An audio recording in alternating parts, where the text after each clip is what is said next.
Guys, No Gas Nico here. As promised, I need to rotate my tires. So when I'm doing that, I'm going to pull brake pads off when I measure them. Now I did some research. First I thought they were 16 millimeter thickness. Then I grabbed my calipers and I measured 16 millimeters and I thought, I've replaced plenty of brakes in my years. I was like, there's no way brake pads are that thick. I've never seen brake pads that thick. So I did a little more research and I found anywhere from 10 to 12 millimeters is standard for the length. I did go to O'Reilly's and try to pick up a set of brake pads just so I can have brand new ones to measure. Special order. Can't get them. So I don't want to go to the dealership, pay a bunch of money when I don't need them. I guess I could put them on the shelf, but I don't even know how soon I'm going to need them. So anyway, let's go take the wheels off the car, pull the brake pads, and I'm going to measure them with a set of calipers, see what we got. I know 4 millimeters is recommended to change them. So I got 75,000-ish miles on the car. Go look at the dash, take a picture of it. Here it is right here.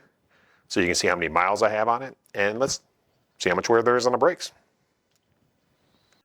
All right, I'm going to speed it up here while I jack the car up and take the tires off. So I'm just going to go ahead and move the tires in place to get them rotated. And then we're going to go ahead and start taking this caliper off. All right, to take the brake pad off, you have to remove this part of the caliper. Let me bring this part right here. And it's pretty simple. Let's have a bolt up here and a similar bolt down here. See if I can get it this way. You have that bolt here, and then you have the same bolt right here. You just got to take them off. Got to figure out what size it is. Get a wrench, pull those off. Then I can pull the brake pad off, and then measure it with a set of calipers. Okay, it's 14 millimeter. So I'm going to go ahead and remove these. That wasn't so bad. Being a 2020, that came off pretty easy.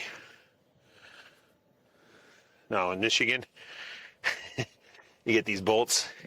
They can be a pain once rust starts setting in. But for newer vehicles, you can see there's almost no rust on that at all. So lucky that I'm still fairly new into this car. But let's go ahead and pull this out. Brake pads look like they're staying in place. They're not coming out with this. And that's okay. So you want to take the caliper, put it up there so you don't put any tension on that hose. So all I got to do now is just pull these brake pads off. I'm just going to pull one.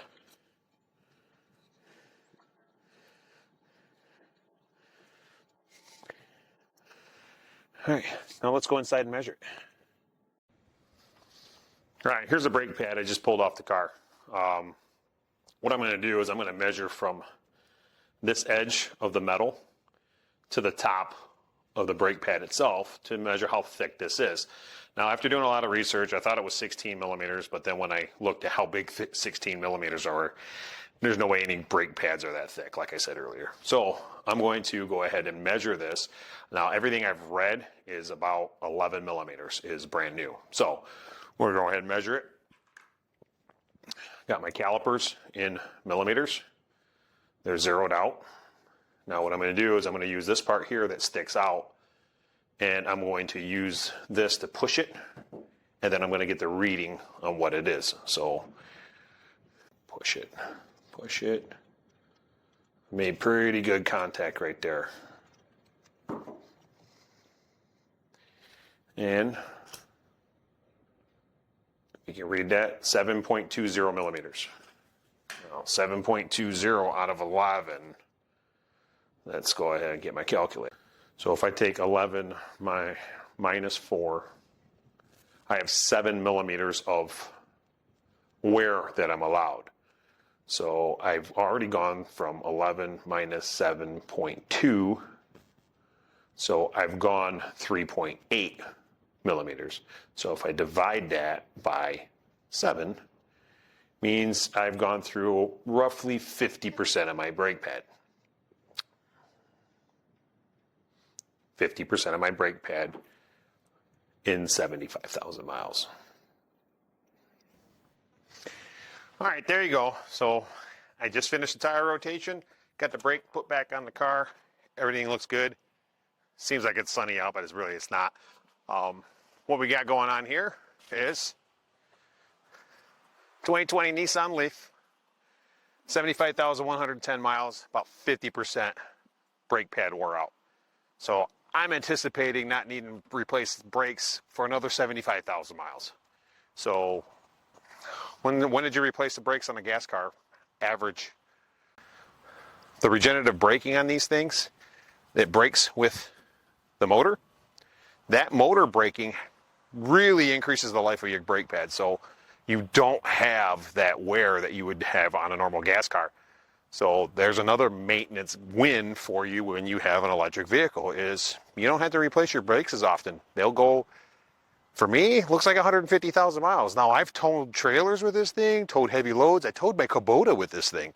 So I've had some really heavy duty braking, and I still have 50% left. So very good. I'm a little shocked. I thought it was going to be less than that, but yeah, so 150,000 or more before I need to change the brakes on this. All right, as always, thanks for watching. God bless. And again, like, share, and subscribe if you want to see some more tips about the benefits of owning an EV. I also talk about some of the drawbacks too. All right, thanks and God bless.